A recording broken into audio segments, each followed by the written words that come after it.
appréciation très positive de cette déclaration de politique générale de son Excellence, Monsieur le Premier ministre.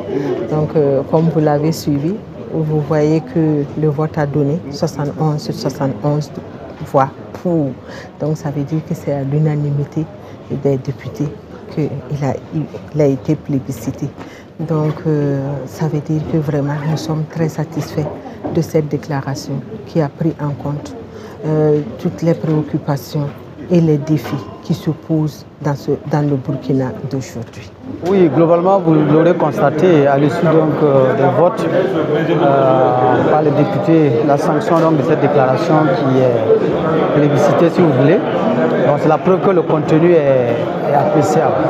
Nous apprécions à sa juste valeur le contenu de cette déclaration qui, du reste, embrasse tous les aspects de la vie de la nation.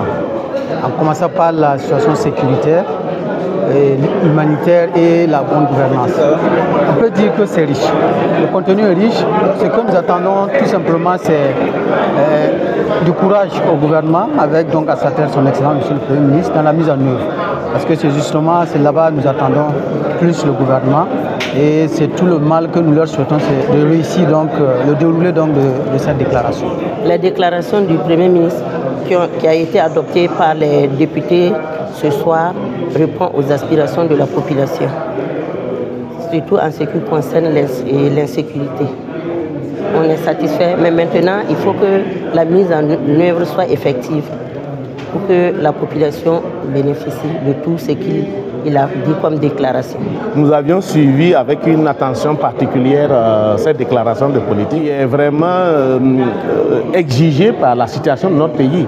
Voilà, donc voilà 10 ans que notre pays est fait face au terrorisme, nos populations sont maîtrisées, souffrent.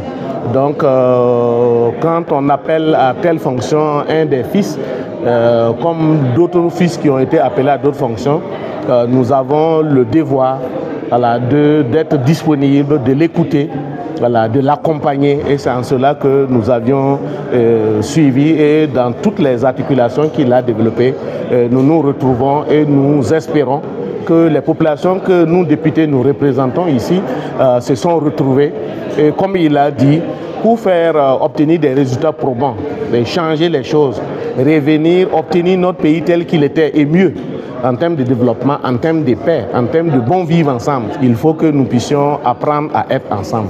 Que l'intérêt général prime toujours sur l'intérêt individuel.